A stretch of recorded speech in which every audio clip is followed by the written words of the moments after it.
All right, we've got a quick little summarization of a box and whisker plot, how we create them, some important vocabulary terms, and how to read a box and whisker plot. So that's what we have an example of down here. A box and whisker plot, because it has a box and these little nuggets out to the side kind of look like cat whiskers. Now, as weird as it looks, we actually already know a lot of information about how to create a box and whisker plot. We just have to use our tools in our tool belt to put some of the puzzle pieces together. So the box and whisker plot, it's all about the median and the range. So two really important things, right? Our median is our number in the middle, and our range is talking about our high and our low. So I'm going to be using a couple of markers through this. My black one's going to be like pencil, and then I've got a couple of colored ones that I'm going to use.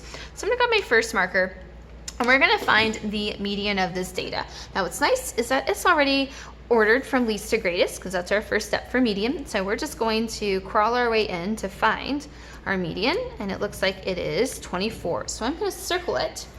And this 24 is actually creating this line right here. So I'm just going to write down median along that line. And what you might notice is that finding our median has divvied up our data into two parts. We've got this lower data, and then we've got this upper data. So I'm just going to jot down the lower and upper. And from there, again, it's all about the median. So I'm going to take my lower data and I'm going to find the median of my lower data. So my lower data, 21, 23. Got two numbers in the middle. Well, what's in the middle of 22 and 22? Just 22.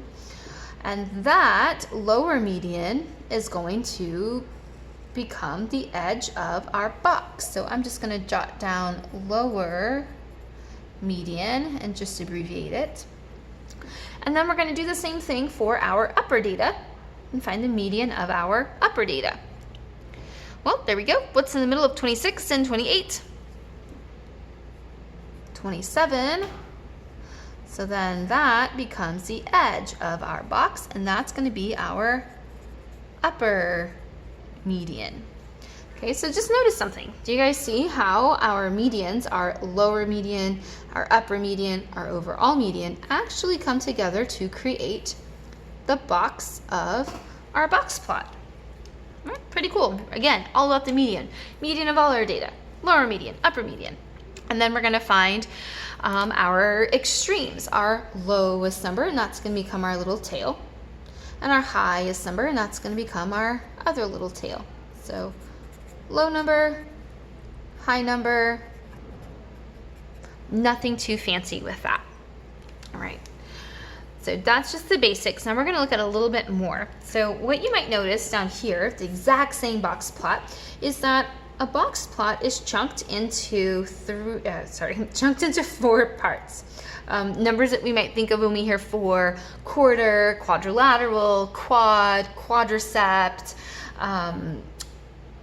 And that's important because it's going to give us something to lean on that we already know and kind of make those connections. So when I was in school, one thing that helped me to remember the name for what these sections are called was quarters.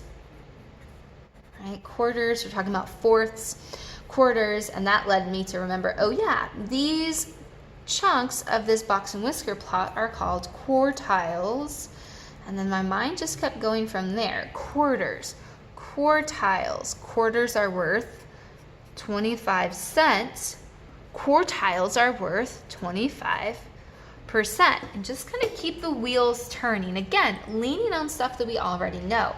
And I would use this information to help me kind of make a little cheat sheet before I started doing anything. So knowing that each of these represents 25%, I just kind of started with that. My whole graph represents 100% of my data. So I know that my end is going to be like 0. That's where I start. And then I've got 25%, 50% of my data, 75% of my data, 100% of my data. And I use this very simple tool to help me remember which one was my first quartile. Because very often we look at this very first mark and think that's where we start, but it's actually not. So we go back, quarters, quartiles. Quarters are worth 25 cents. A quartile is worth 25%. So my first quartile is at the 25% mark. And this is also called our lower median or our lower quartile. Okay, then we've got our 50%. 2 quarters are worth 50 cents, so there's our overall median.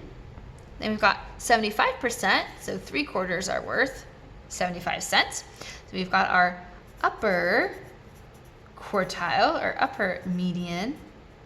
Then our last one, 4 quarters, is worth $1. So there's Q4, and that's simply our highest number. Okay, so a quick little nugget to help us get along with that. Okay, and then along the bottom, we're going to do one more thing. We've got one more vocab word. So I'm going to take my last marker and kind of just outline my box and maybe kind of highlight haphazardly a little. It's not perfect. And just draw an arrow because this box has a very special name. So I'm going to write the box. It's called the interquartile.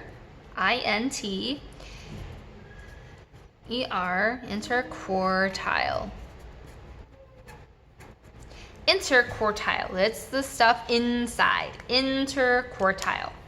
All right, so we're gonna take a peek at some really interesting information as we kind of move forward about the ins and outs of all of this. But essentially, it's all about the median and our extremes, and every section, no matter how big or how small it might look, actually holds the exact same amount of information. We're just talking about our data being a lot more different than one another or a lot more similar to one another.